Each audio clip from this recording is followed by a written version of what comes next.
Hello, Monica. It's nice to have you on our show. I'm really exciting to know more about your project, how it's progressing. I heard there's a lot of things happening in Australia right now. Mm-hmm.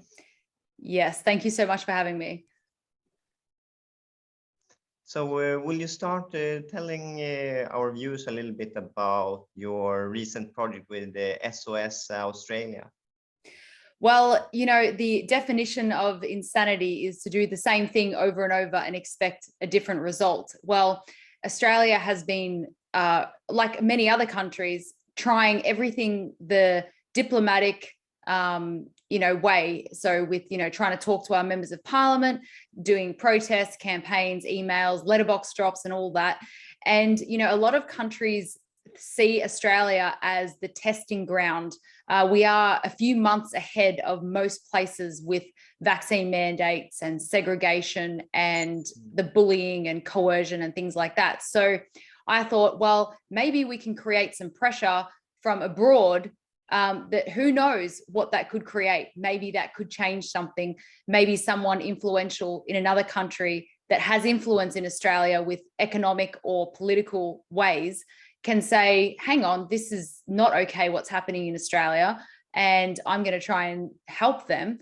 But also, I know that a lot of countries are having very similar problems to us, but we're definitely ahead of the game in terms of how bad it is. So if other countries can help stop it happening here, then hopefully it won't happen there either. So that's kind of the purpose of it, is to raise awareness of how bad it is here and how bad it's going to get where you are if we can't fight this. Yes, indeed. We're actually organizing a small protest. We're trying to raise people and awareness to go to the embassy here in Stockholm, Sweden. And yeah, we need to come together, all of us. Basically, this is a global problem, and it's just a matter of time before this will be a reality, I guess, in Sweden as well. So what we can see in Austria right now, it seems also to be quite bad. So yeah, all countries seem to go down the same path. That's right. In Victoria now, tomorrow there is a bill going to Parliament. And if the bill goes through, I will have to go into hiding because the Premier can put anyone he wants into prison for 2 years with no appeal, no legal representation or anything. We can be force tested, force vaccinated, and even other forced medical procedures, whatever they want. So it's pretty serious here. So as of tomorrow, I might have to, I might be off the internet. I don't know what's going to happen. So it's pretty bad. Yeah, I also been in contact with Max Egan, who left the country in fear of being persecuted there. So do you have any contact with him as well? Not directly, no, I don't. Mm-hmm.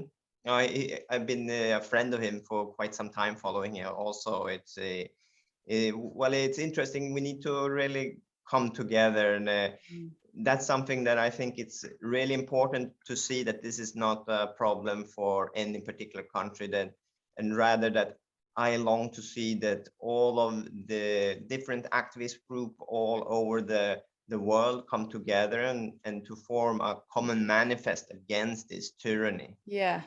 Well, with all the people that I've been meeting from this campaign, I've been collating like a spreadsheet with all the contact details and everything.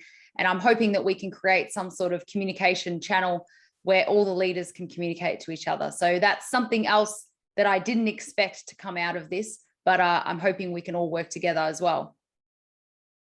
Well, there's always something good coming out of a desperate situation. And well, I hope and I believe in that this will be a turning point in humanity, and that we will actually see a much brighter day after all of this is over.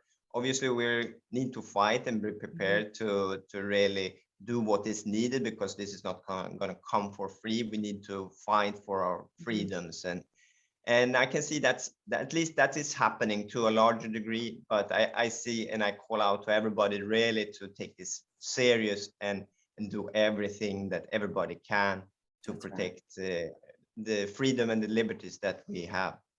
That's right. I've been saying the last few days, every single day that you wake up is one day closer to us getting our freedoms back, because we will get them back. It's just a matter of time. And I don't know how long that will be, but we will get there.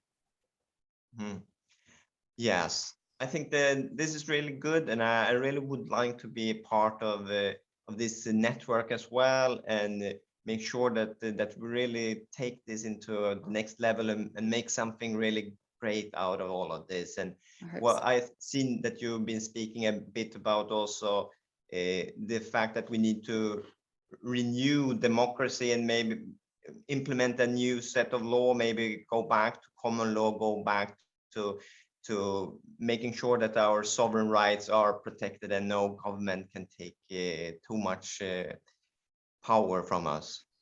Oh yeah, we will. Once we get our freedoms back, we will absolutely make sure that it cannot be taken back for a long time. I hope.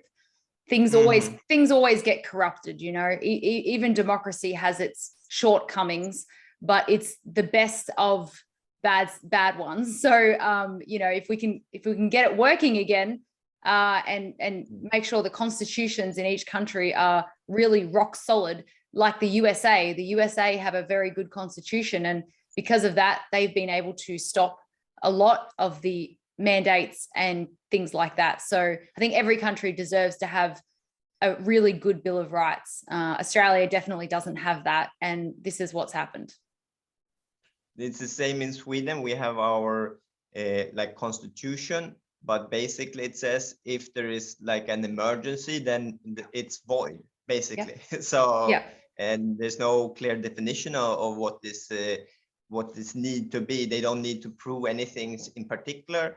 It's just up to the government to decide when it's an emergency or when the epidemic is great enough to just take away our rights. So yeah, to have a constitution that is rock solid, this is number one. I agree on that part.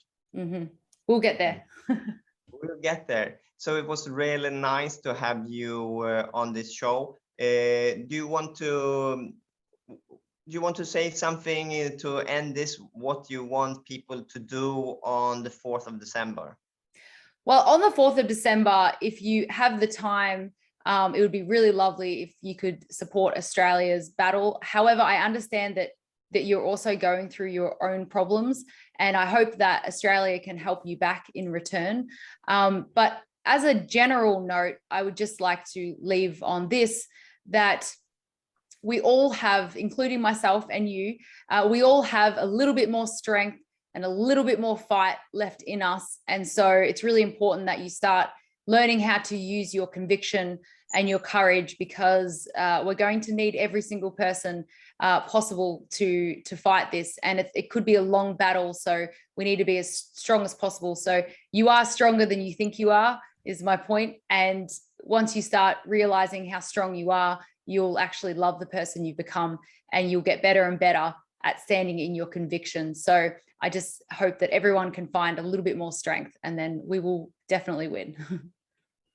Well, thank you very much for these words. And also that is really what I see. What we gain from this is to become better people. And by becoming better people, we actually become also more happy and satisfied with living this life. So to everyone, I hope as many people as possible will join us in Stockholm.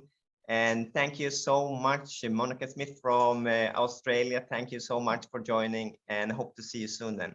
Thank you, Stockholm. Thank you so much. And I hope that I can be free to come and visit you someday soon.